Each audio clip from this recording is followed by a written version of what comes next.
Good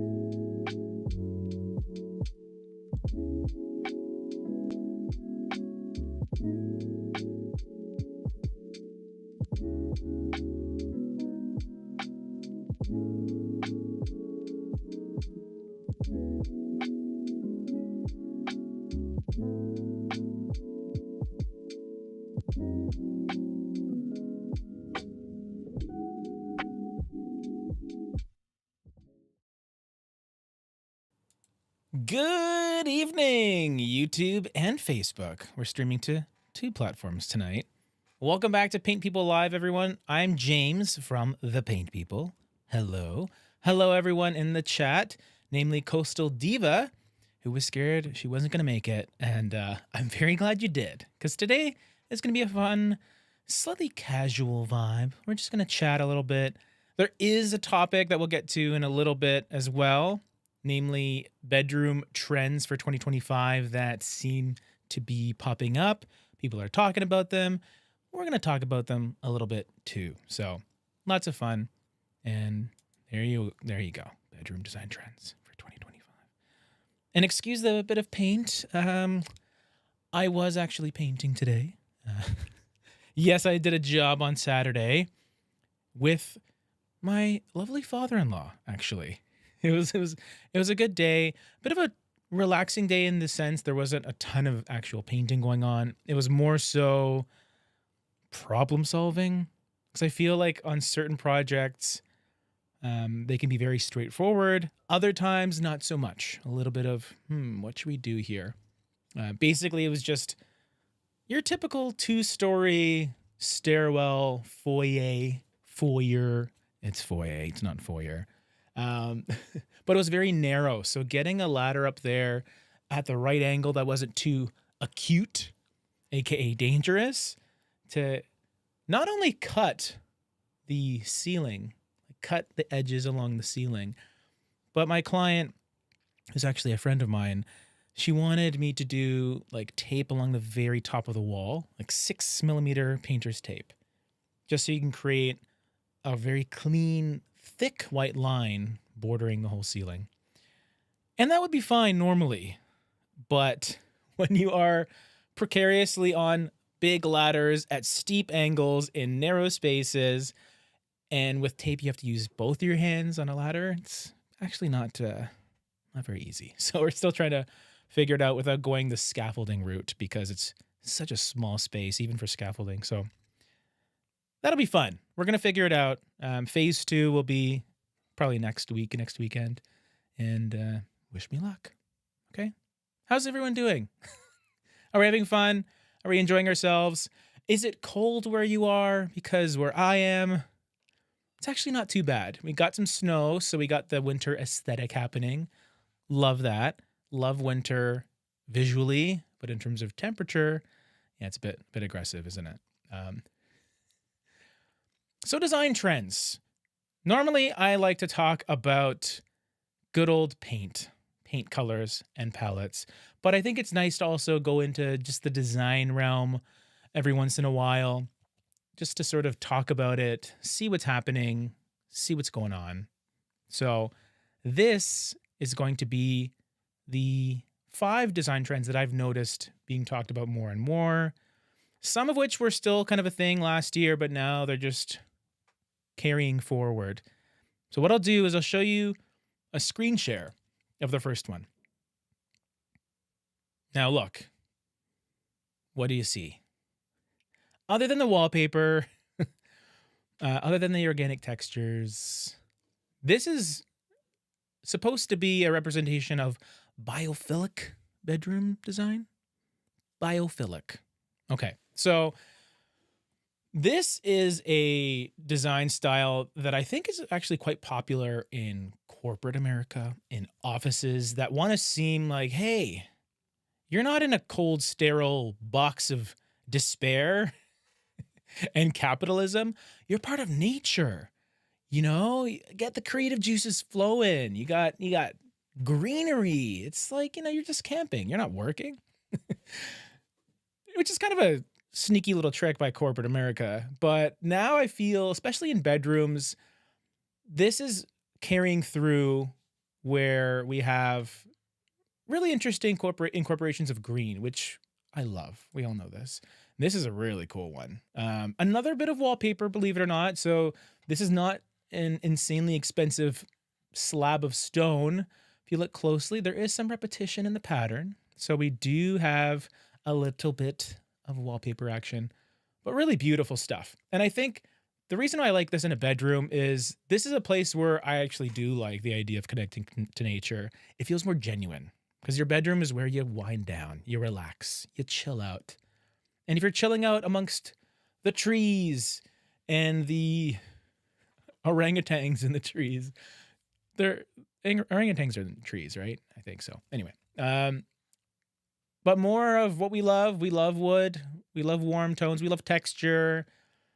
There is still some of this minimalism happening as well with, cleanliness and just off-whites. I mean, even though I'm trying to push for just color, embrace the color, it seems like people, generally speaking, are still into white and off-white. That's what I've been seeing.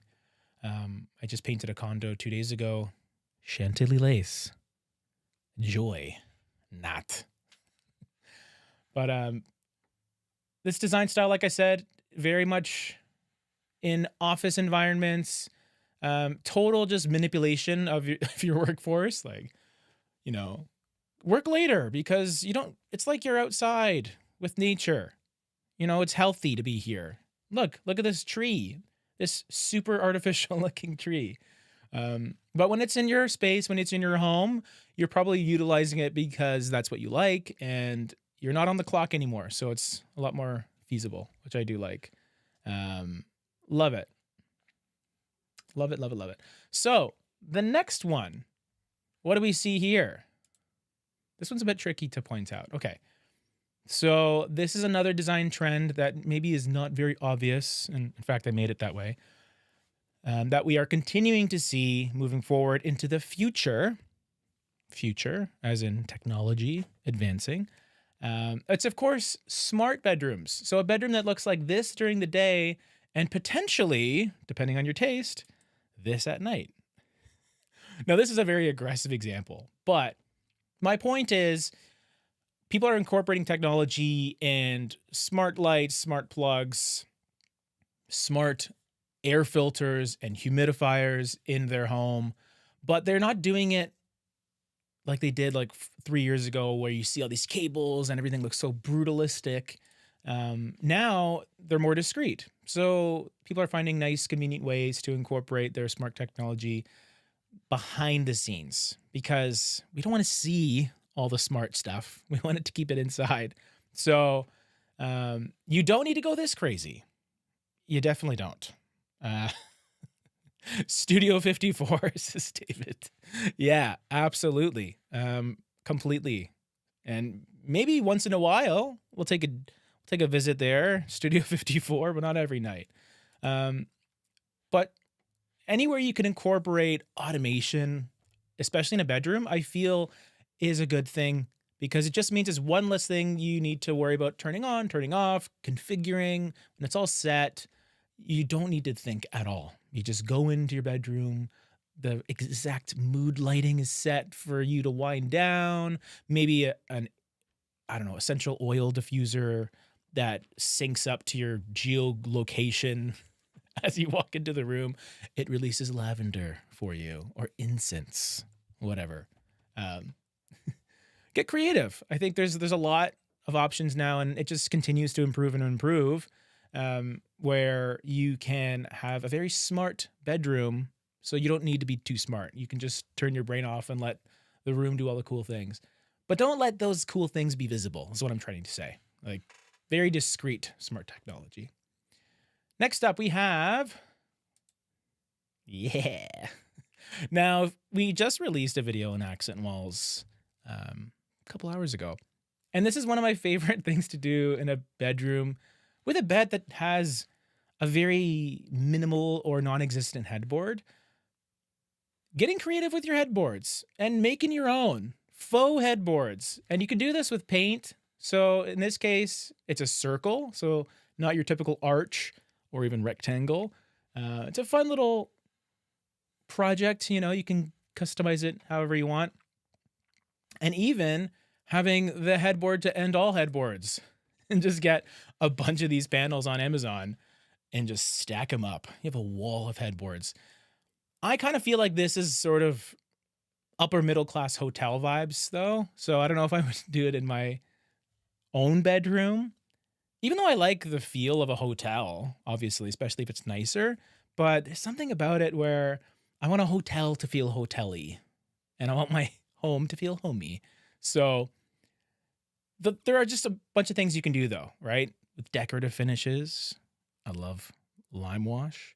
Micro cements, shout out to micro cements, which is a decorative finish that I would say is slightly comparable to something like lime plaster or Venetian plaster, but it's harder and also a little harder to work with. It requires more steps, but you can use it on walls, you can use it on floors. I'm seeing a lot of people use it inside showers as well.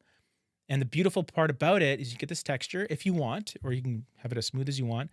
And it just means you don't have tiles with grout. So it's a groutless shower vibe. Huge tangent. Micro cements, I love them.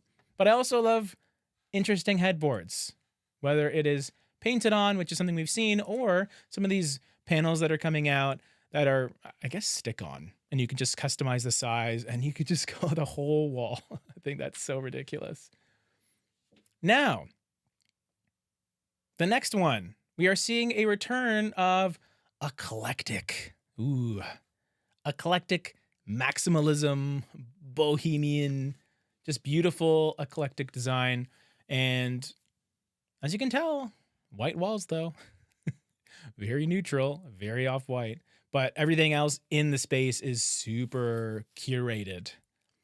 Now, eclectic design is always a tough one, especially for younger people, because you haven't had the time to collect all these really cool things that you enjoy over your time on this planet Earth.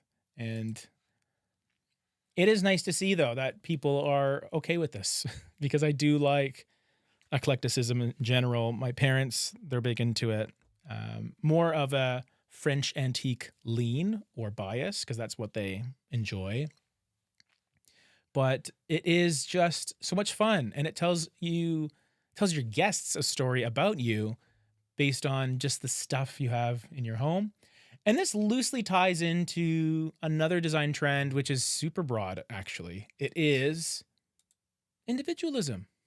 It is not following trends at all. It is by just going with your personal taste and really embracing that. Bit of a cop-out one to end off the 5, but I like it because it just means you do you. There are some trends that you can follow. We're seeing a lot of this biophilic stuff, but really, you just got to follow your heart, see what's inspiring you on a daily basis in the world of design and even fashion, art, music, languages, what kind of books you're reading, anything. Maybe just don't do this. So if you're going to be an individual, don't be this individual. Does anyone like this? I don't know. I certainly do not. We got a cool headboard, though. Kind of. Oh, man. For me, with my bedroom design, it is very similar to how it was last year, to be honest. It is dark colors, a nice gray bed. We did adjust the orientation of the bed to make it a little more feng shui, so that's fun. But I personally feel like this is a bedroom that is pretty much my kind of cup of tea. Like this level of depth, you have lighter textures surrounding it, so you get that balance of dark and light. You get the textures, you get things layering up. I really do enjoy this. Oh, David. No comment. Oh, man. But yeah. That's kind of it, though. Like, I actually just went to a seminar on those decorative finishes, just talking about lime wash and lime plaster. And there are a lot of contractors that are trying to get into it because more people are requesting it. And it is a premium service with these decorative finishes that are coming back in style.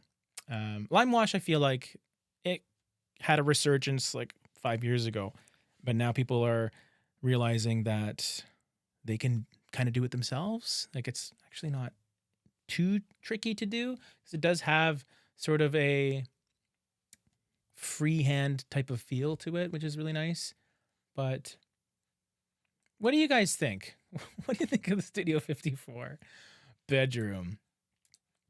I think this is my favorite though. It is a lot, but I do love it. All right, comment section. Let's chime in. How's everyone doing? We got Coastal Diva with a blue heart. Oh, thank you. Outlaw Precision Painting. You probably have to use a scope ladder for that area. Yeah. I just have a good old Megamax. So I think what we're going to do is we're going to get a ladder aid on the other side of the stairs because they go up and up. This is a bit of a tangent from before, by the way. And then we're just going to kind of make the L. And then I'll just climb on top like a psycho. Got to get it done, though. Absolutely. Chilly for us. The temperature is chilly. I think it's actually going to be 0 degrees Celsius where I am at, which is 32, I guess, for you guys in the States. So I'm pretty excited about that. Just above freezing, I guess. 70s wallpaper vibe, which is, of course, this. Yeah, it's a revisiting of the 70s. It is a reimagining where you have some of this nostalgia coming back, but with these more refined contemporary fixtures and textures. And I mean, these chairs do not look comfy whatsoever. Oh, man. Rack Tech says, I still love Chantilly lace. Painting my kitchen cabinets with that. Chantilly lace, honestly, I don't want to go on another tangent on it, but I might be warming up to it a tiny bit. And the reason for it is because I feel like it's been reformulated recently. It is now not 92 LRV, it's like 90 point something. And someone asked me about LRV and, it changed. So does that mean now it's a different color? I don't think so. I think when a color changes by like 1 or 2 points, it's such a negligible difference that you really can't detect it with the naked eye anyway. Now, I wouldn't try and touch up a wall like in the middle of a 92 LRV version of Chantilly lace with a new 90 version, but I wouldn't do that anyway. I feel like if you're ever doing a touch up in the middle of a wall, it's almost never going to blend in, especially after 30 days or so. You normally have to go corner to corner. Anyway, but Chantilly lace, I might consider using it somewhere in my house in the not so distant future. So I'll tell you all about that, my experience with it. The condominium that we did in Chantilly lace the other day, I used a Glidden paint on the request of the customer. And I feel like the only reason I had a good experience with it was because it was the same exact paint that was used previously. So we were able to do it in 2 coats. Probably would have taken 5 if I was covering up something darker. So that is lucky for me because I've had bad experiences with it. But we'll see. I might give you an update in a couple weeks about Chantilly lace and my feelings on it. SF, hey James, Happy New Year. Happy New Year to everyone. Happy New Year, guys. I can't believe it's 2025. That's crazy. But yeah, I had a great Happy New Year. My extended family is here staying with us. My wife's family, which has been really nice. Just it's great to see them. And they're very helpful, especially around the house and looking after my daughter. if I have some editing to do. It's been a pleasure. So yeah, 2025 has started on a good footing, I would say. Back to negative digits, negative 2 digits by Wednesday. Oof. Yikes. SF, where do you want to do wallpaper? I'm curious. And it's funny. I did talk about wallpaper recently in the accent wall video, but to be fair, I am noticing more people wanting to do whole rooms with wallpaper, which I kind of agree with. If you really love something and you want to go for it, I do like that idea, especially from a value perspective. Because if you haven't heard me go on my wallpaper double roll tangent, it's basically pretty much every wallpaper company out there, you have to buy it kind of in bulk. Like you can't just get a single roll of wallpaper. It gets sold in double rolls. So if you're like at that break point where you're maybe just under or just a hair over the double roll quantity, you got to get 2 double rolls. So now you're having 4 when you really just barely need 2. So you might as well just do the whole room. And I found a lot of people were wallpapering their powder room because that's a nice place to have a little pop of something. And that's even worse if you're just doing an accent wall in the smallest room in your house, because now you don't even need a single roll. You need like a sheet, just a little. But the reasoning for it is, as far as I understand, back in the day, a lot of people will essentially, like a lot of the stores, they would buy a ton of wallpaper and then they would just custom cut it in the store and then sell it to people. But it just is not as popular. It's not as widely used anymore. So it just doesn't make sense for them to hold all these wallpapers. But yeah, wallpaper tangent, done. Cybermuse 303. I'm doing 2 stairwells going from dark gray. Any advice? Bottom of one large staircase, darker than middle and top. Sorry, Cybermuse. Are you doing a bit of an ombre type of thing? Bottom of one large staircase, darker than middle and top. I just need more context on that. And then I can maybe give you some better advice. I mean, SF can't do natural wood. There you go. Lee Smith, would you please review Navajo White? 3 years ago. Here we go. LRV 79.88, now 78.26. Thought LRV was like a fingerprint. Didn't know it could change. Is hue, undertone, or anything else different? Made costly mistake. So yeah, let's talk about this. So we briefly talked about it with Chantilly Lace, but Navajo White is one that I've seen talked about before with the whole change in LRV. Now, the reasoning for this, as far as I know, like I don't really talk to anyone at Benjamin Moore. I mean, the paint people sells Benjamin Moore paint, but there's no like insider information that we have. As far as I know, a lot of the colors have changed as the products themselves have changed. Because if you've noticed, a lot of the Benjamin Moores, at least where I'm around, the labels have changed, the products have changed. Sometimes the consistency has changed a slight bit. And to kind of work alongside that, the colors also, in some cases, needed to be tweaked ever so slightly. And this affected some of the LRVs. But then some people say, actually, no, it's just they have a new way of reading LRV.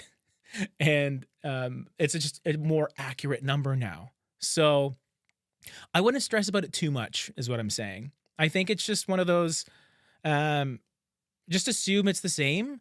Like the hue and the undertone, all that stuff should be the same. It should be. But like I said, no color, especially after a year, is going to look identical once it's worn, the sheen can dull. But yeah, wouldn't worry too much. Navajo White, as far as I know, is still Navajo White. So you don't have to worry. It's not going to all of a sudden have a completely different makeup. It's a little more of a refined number. That's kind of how I would best describe it. Do you ever get into RGB? I feel like it could be helpful in picking a color's undertone. Yes or no? So yeah, RGB I sometimes talk about. Um, Now, if for those of you who don't know, RGB is more so a color's makeup in terms of light, and it usually applies to digital colors, so stuff you see on the screen. It's semi-reliable, but not really when it comes to paint colors, because there's a lot of variables when it comes to using paint in real life, right? And we all know this, like lighting and things in the room, your flooring, everything will impact it. The only thing that I kind of use RGB for is with neutrals. So if there's a color that has an extremely balanced RGB, I will know that it's gray. So if it's like 100, 100, 100, that is a gray, a pure gray. But then again, in real life, that pure gray might look bluish because typically, based on our interior lighting, northern exposures, they can cool colors down. So anything that's perfectly neutral in real life isn't. And also, I believe the lower the RGB values are, the darker the color is, or the lower the, yeah, so the RGBs, as they get lower, the LRV typically is lower too. So that's another thing you can kind of look at. 100, 100, 100 RGB is going to be lighter than a 60, 60, 60 color. So yeah, it's a tricky one. If there's a color that has way more blue than the others, it's probably a blue leaning color, but I would never rely on that alone to figure out undertones, if that helps.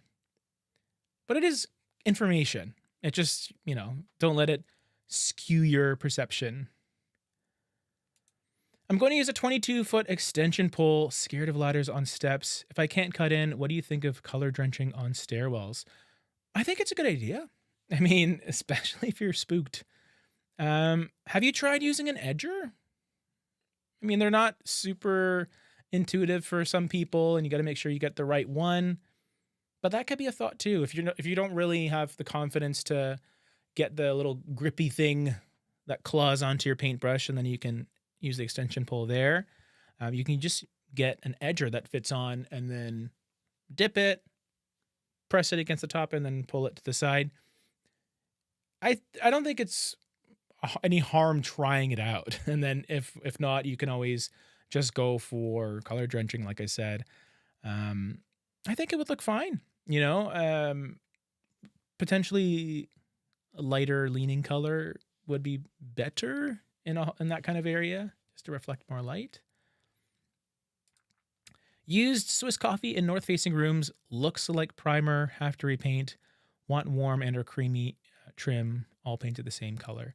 Yeah, Swiss coffee, north-facing rooms can sometimes give you a little more green than you might expect because it is a yellow leaning color and the northern lighting is cooler. So if you just think of blue and yellow coming together, you get a little bit of that greeny vibe. And that doesn't mean you're getting green. It's just a hint of it, which can give it a bit of an unnatural glow, which can kind of feel like primer. So maybe you'd be a little better off with something that's a little more, not grayed out, but like even a cloud white or white dove that has warmth, but just a little bit of a grayed out beigey creaminess rather than something that's a little more yellow leaning.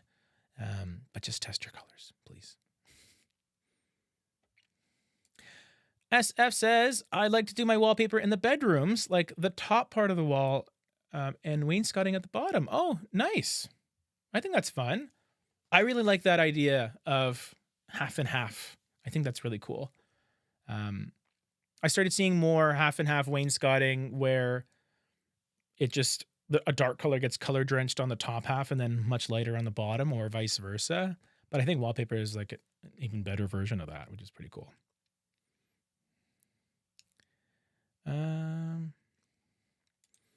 My 150-year-old home was painted all dark gray.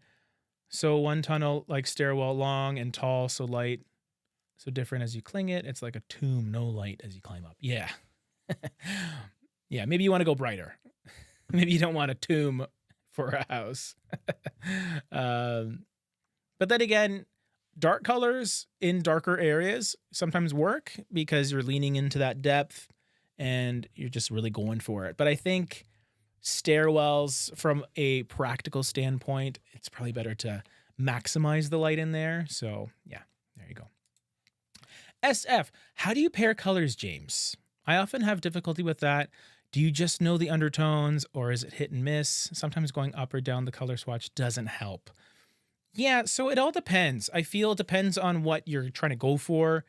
Um, I mean, going up and down the color swatch does tend to work quite well with the Color Preview Collection by Benjamin Moore, because I just found out recently that the way that those colors are formulated, and I'll actually see if I can pull it up just so you guys can see, is the color hues are essentially identical. And what they do in the formulas is like every color, they like double the colorant or something along those lines. So you know it's same color family. And then what that does is it gives you a great, easy pairing of light and dark variations of one another. So these are the colors that are going to be very vibrant feeling. I'll put them on the screen right now for you guys. So these are the ones, when you walk into a Benjamin Moore store, there's one color swatch selection that looks like a rainbow. And that's typically going to be the Color Preview Collection. And they all have these 2000 numbers at the front, and then they range from 70 to 10 all the way. So this is an example of, I mean, maybe not those colors, that you can find a really easy pairing by, let's say, starting with Raspberry Parfait, and then you can skip a color and go to a Pink Hibiscus, or skip 2 colors and go to a Spring Blossom. And then you know these two are going to work completely, but that might not be for everyone. That might be a little too monochromatic because it's quite literally the same color hue, but it is a way to do it. With neutrals in general that are a little more ambiguous, like in the OC color palette, let's say, or even in the HC colors or AF colors, it becomes a little more tricky. So normally I like to pick my neutral first, the main color, and then I kind of figure out its undertones. So you kind of have to know the undertones somewhat. And then if I want to go a little more complementary with a secondary color, I just maybe pick the opposite undertone or go a little bit different, maybe increase the depth. And, you know, if you're using it in, I don't know, bathroom, maybe I want to go cooler. So it is all about feel, really, to be fair, and just experience. Accent colors are a little bit easier because you can just go with something quite dark and they can pretty much be their own thing. You don't necessarily need to go matchy-matchy. In fact, it's sometimes nice to go a little more complementary and opposite. And then to do that, you just bust out the color wheel. And the color wheel will tell you exactly what you need to know. If, let's say, your neutral has a slight green undertone, then what you can do is you can just go across the color wheel. Boom. You know you want to go for maybe a Grouge or a taupe with a red undertone, and that will be the most dynamic, jarring choice. Or you can maybe go something, you know, like a dark navy, which is a neighbor of green, but it's more analogous. It's more of an adjacent choice. So it's a little more comfortable and easy. But yeah, undertones are important. Honestly, if you Google it, you should have an idea of some undertones. You know, I think Kylie is a great resource for information on colors. Not Kylie Minogue, Kylie M. She's great. So there's a lot of information on undertones there. And then when you start practicing, you can actually get things like color cards that are like pure color, and then you can put the swatch on, let's say, a red background, and you can kind of isolate the undertones by seeing how it compares to other colors.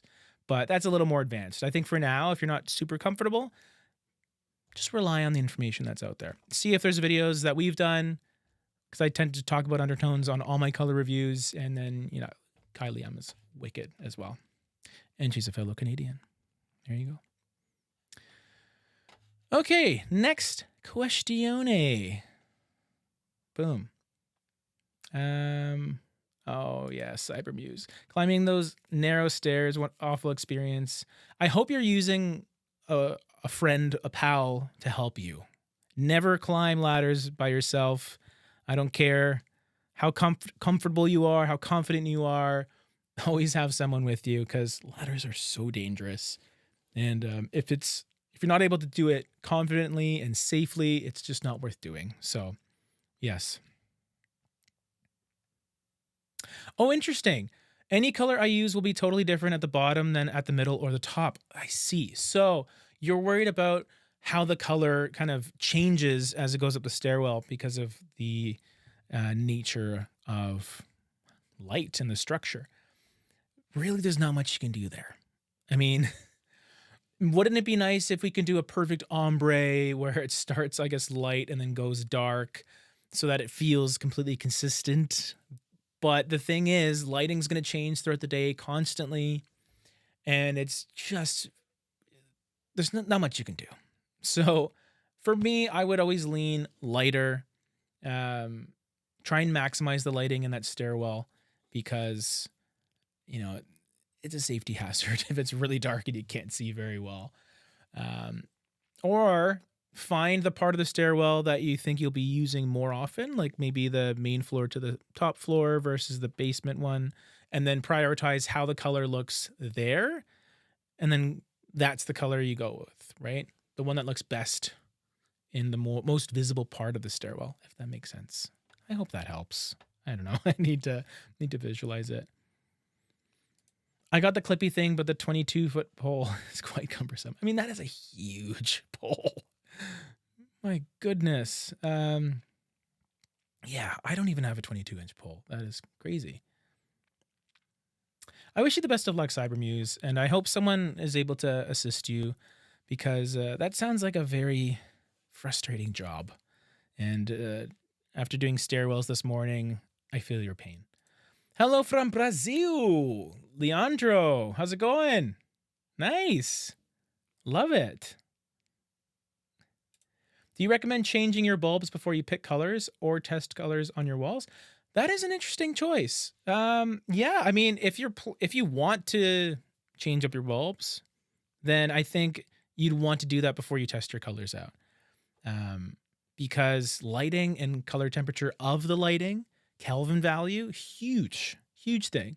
In fact, sometimes when I want to change up the vibe of a room, I don't do it with paint colors all the time. Sometimes I just change out the bulbs, get the color temperature where I want it. That's probably where I would start, to be honest. If you find maybe warmer lighting is a little more relaxing and soothing and gives you like luxury steakhouse vibes, then put those light bulbs in, and then now you can pick your paint colors based on the lighting that you enjoy. So yeah, I would do that. Set all of the other parameters first, your lighting, the layout of the room, your furniture, and then go with your paint color because that is going to be the finishing touch that ties it all together. Yeah. What do you think about painting a living room with pavestone? Let's pull it up for everyone. I think that's a great color. I actually used that in a color palette recently. Taupey gray. I do like taupey grays. Let's see if this website wants to cooperate. Like a firm embrace, this stone gray evokes a strong and welcoming presence. Use this hue in your living room. There you go. Living room to inspire warmth and togetherness. So yeah, this is a color type that I really do enjoy, to be honest. It's a deceptively warm gray, and because it has a little bit of brown as an undertone rather than being at the forefront. So very earthy, very on trend as well. And I do like the idea of having it in a specific room. This is not a color I would probably paint a huge area in because it is pretty dark. And I do think that when it's overused, any of these sort of pewter-like colors, I feel like they're better in smaller doses in specific use cases because, yeah, it is kind of gray at the end of the day. So if you want to lean into it heavily, you do you, boo. But living room, good choice. And then, yeah, balance it with some warmth, a nice warm pillow. That'd be nice, right? I'm the one who asked about the LRV and the Swiss coffee mishap. Would you recommend Navajo for the north-facing rooms? Yeah, I've used Navajo White. I don't know if it was north-facing, but it was a cooler leaning, just lighting. It was a dimly lit room, to be honest, and it does have a yellow undertone, but it does feel a bit creamier than Swiss coffee. I tend to go more towards beige rather than cream, to be honest. But I think it's worth a try. I think it is a good choice. You just got to test it out, though. Like, I wish was an easier answer. Shoji White is one that I use as well a little bit more because it's creamy, but almost a very soft, powdery grayish. So not nearly as saturated as Navajo White. Probably not what you're going for, but I do love Shoji White. So yeah, I would go for it, but in tester form. So just sample it first, please. Okay. Thank you. Cybermuse, back to the stairwell. I'm psyching myself up with the stairwells, and yes, my daughter on board. Safety first. Yes, absolutely. Anyone who's painting, whether you're DIY or you're professional, especially for professional, get your liability insurance in order. Always be safe. If you can't do it safe, it's not worth doing. I don't care how much you want to cut in at the very top of your house. It's just not worth it. So either get a professional or get the right equipment to do it safely and properly. Okay. Marilyn, interesting question. Let's pull this up. Do you think AI can be used for making paint choices? I started asking ChatGPT for everything. Yeah. Why not? I think ChatGPT is like anything, you take what you can get from it. So I would not say it is gospel in any circumstance, but ChatGPT, what it really does, as far as I know, is it's just collecting all the information out there, and then just kind of spewing out information at you. So a lot of they're getting smarter and smarter, where now it's kind of like making different conclusions rather than just taking little tidbits from different websites. But a lot of the information is based on information that's already out there. Whether it's good information that's being referenced, I don't know. But the thing is, with color and design, it's all subjective anyway. So what might be what I would deem to be a troll article on like, oh yeah, these are like the best colors and they're actually awful. Some people might actually like them. So who's to say who's right or wrong? I do think ChatGPT is a good resource for more basic knowledge about color. What are some strategies in finding color pairings? What are complementary colors? What balance of colors should I be using? And then it might say, 60, 30, 10. There's information like that. Really, it's just a souped up version of Google in a way that just gives you the information like that. So I would never ask it for a color palette. Maybe I would. I wouldn't, because I would just make it myself. But it could give you some great ideas that maybe you weren't thinking of. The only thing that I will say, just to finish this AI topic, is a lot of them, when you're using the free version of any AI tool, you probably don't get the most up-to-date information. So if you are looking for the most cutting edge trend information, you probably will get like 2023, 2024 information. So not super fresh and on the cutting edge. So that's the only thing I would say. But just for general advice, absolutely, I would totally use it. I actually like Gemini, which is Google's version of AI. Like, I use it for some stuff. It's pretty handy. I encourage everyone to give it a shot. Oh, Cybermuse. Thanks, James. Great advice on lighting. Appreciate you. I appreciate you. I really do. Thank you. I feel like I'm going to like this one. Racktech says, Mr. James. Thank you for the title. I hear people ordering paint and say something like 75% Swiss coffee. Are you cutting out undertones or one of the colors needed? Your thoughts, would you do it? Interesting. So, first of all, call me an elitist, but I try not to do modified colors very often, if ever. Not because I'm against them, but just because I feel like I don't know. I don't feel like I'm special enough to say, Benjamin Moore, Swiss coffee, not good enough. It actually should be a quarter lighter.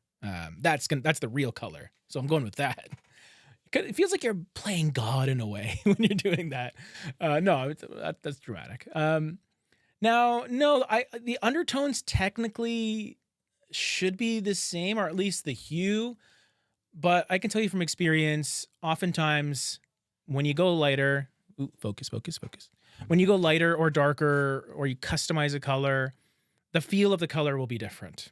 And you can kind of see that even on here. Not a great example, but Sherwin-Williams has, your colors lined up at the top, and these are all kind of in the same sort of family of colors. You have shell white, which you could describe as, I don't know, I'm not going to pronounce that, lotus pod, but 75% lighter. Maybe not exactly, like they're different colors. But my point is, lotus pod is kind of a beigey, creamy color. Shell white is basically an off-white with like a peach aspect. So that's the thing. It is technically in the same sort of family of colors, but it's a different color. Like it's going to feel quite different. And this is obviously more prevalent in more extreme cases. When you're just taking out a little bit of colorant, I mean, fine. It'll like take the edge off a bit. It'll, reduce the saturation. And oftentimes I'll see more people. Let me pull up the question again, just for anyone else who's just chiming in. I think it's useful for people that have really locked down their color. They looked at everything and they're like, you know what? It's Revere Pewter. Let's do it. But I just wish it was a tiny bit lighter. And maybe they tried Edgecombe Gray and it didn't feel the same, which is fair because Revere Pewter feels a little more greeny. So in those cases, like, okay, maybe you can find that perfect last option, but I would never start there. Like I would never just go right to, trying to be an alchemist with your paint colors. It's much easier to just go with swatches that exist in real life. Benjamin Moore, Sherwin-Williams, they don't make custom swatches for 25% adjustments. And I always like to just have the color out of the box because it's easier to reproduce in the future. If I need a quart of it, I can get it. Can't really do that sometimes with these really fine-tuned adjustments. And then if I'm going to other paint stores too, then I have to like explain, okay, well, can I get 25% lighter? And then it's like, well, okay, well, did they add white to compensate colorant-wise, or did they just take away a quarter of the colorant? Like there's a lot of minutia. Is that the word? It's a lot of details. That's just not really worth it to me. But I know a lot of people that swear by it. In fact, there's some designers, they'll get their calling card of like, I am cloud white, 50% darker lady. That's me. That's my color. I use it all the time. That's fine. Because then it's a talking point, right? It's, it's your thing. But I don't want to encourage a lot of people to dabble in that. It can just get too overwhelming. Coastal Diva, it does change undertones some. Have to be careful doing that. Well, yeah. So the colorant makeup will be the same, but again, how you see it in person, it's going to be different. It's going to change the vibe. Boom. Lee, what do you think of creamy color of the month for Sherwin-Williams? I did see this recently. I like creamy a lot. I think I've reviewed it a few times now. So maybe I won't do another one for a little bit, but it is another one of those colors, a little more of a warm undertone, and technically it's yellowy in person, even though on here it does seem a bit more just like a pale, creamy color, but it is fairly pale. I do like it a lot.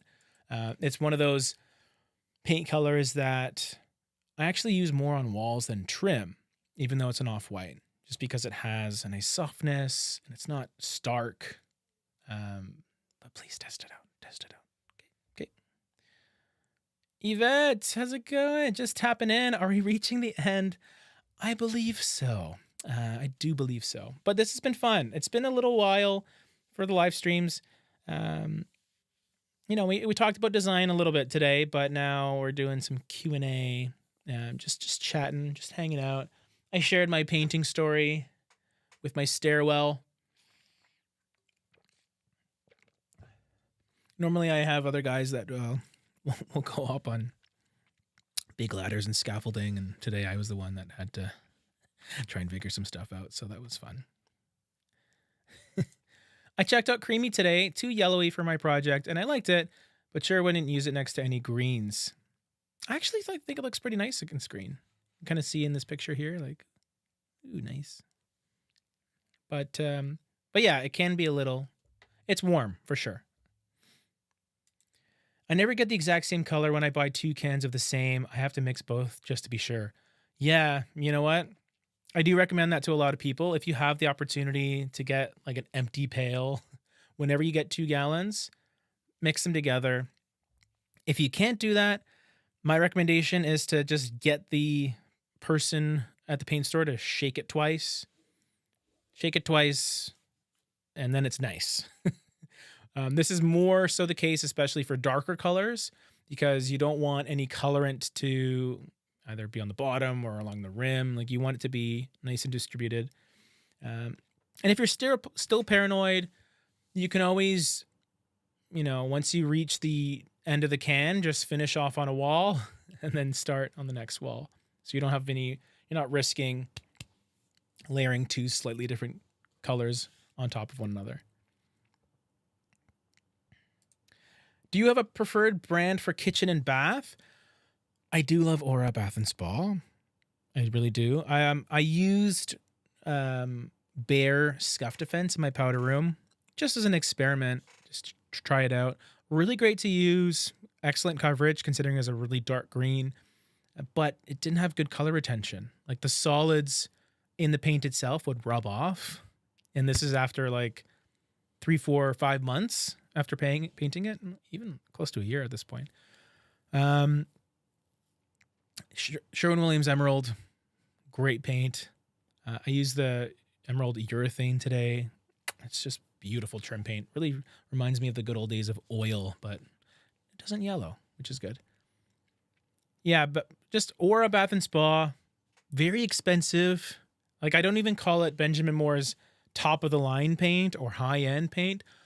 I almost call it a specialty paint, because it's the price, especially with price increases that are happening, it is quite high. But what you do get is the moisture mildew resistance. You get really great washability once it's cured.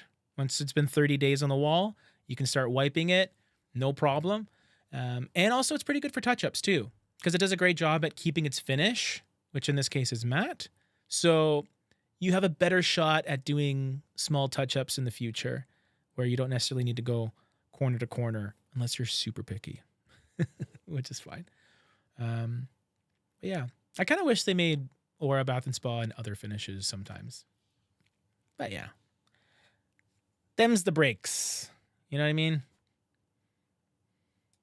Does Aura paint get off the roller, or does the roller absorb it all? No, it does. I mean, I feel like a lot of, like, I think Wooster, they have a roller sleeve that is essentially designed for paints of today, because a lot of these low VOC products, they do have a different consistency than ones of the past. So yeah, just experiment what works for you. I like microfiber personally. The thing about Aura is it is a fairly fast drying paint. So you do have to move decently quickly. You got to keep your wet edge. If you don't know what that is, it's just essentially you got to keep going. You can't stop mid-wall without back rolling. Go to McDonald's and get, I was going to say strudel. McDonald's, I think they have strudel at McCafe, like their cafe brand. Anyway, yeah, it's thicker but dries pretty quick, so you just got to move with it. I like using Aura a lot. I do. I think it's a joy to work with. I typically use Regal Select more often, I think, just day to day. But in my house, I try and use Aura whenever I can, which is interesting because I have other clients, well, actually not clients. I have contractors who, they'll come into the Paint People store from time to time. And I don't work at the store, but when I'm there, getting some footage for Instagram or whatever, they'll say, "Oh yeah, I'm just doing some work in my own house." I'm like, "Okay, cool, that's awesome." But then he's getting the contractor grade stuff, ultra spec, and I was like, "Oh, are you do you repaint a lot?" And he's like, "No, it's just, but it's just for my house, so I don't need Aura." And I'm like, "I'm sorry, that's like the time that I would definitely use Aura if it's for me. I'll use it for customers too if they want it and if they're willing to pay for it, or if I'm feeling generous." In the wintertime, I'll give them a bit of a product upgrade, but Aura is legitimately good. And sure, it's very expensive, but when you think about it, especially if you're hiring a painter, paint ends up being maybe 10% of the total cost of the project. So usually labor will be a big cost, and then all the other business expenses that a painter might have, whether it's marketing, transportation, insurance. So by going with Aura, when you're hiring someone, let's say, your total project cost probably isn't that much more, but you are getting a product that's going to last way longer. So if you don't plan on repainting every 3 years, Aura is going to last you way longer than that. So yeah, main colors, neutrals that are going to continue throughout the house that you're probably not keen to repaint all the time. That's when I would kind of go with something that's top tier. But if it's a powder room and you like changing things up every year, maybe you don't need that. So it all depends. I hope that answers your question about getting Aura off the paint roller. I went off on an Aura overall tangent, but yeah, microfiber rollers, make sure it's shed resistant, make sure it's good quality. If it's just standard walls, I typically like a 13 millimeter nap personally, but you might want to go a bit thicker or a bit thinner. I tend to go thicker if I can, but yeah. Last question. Have you done any videos on color palettes that work with oak or wood trims? Yes, I have.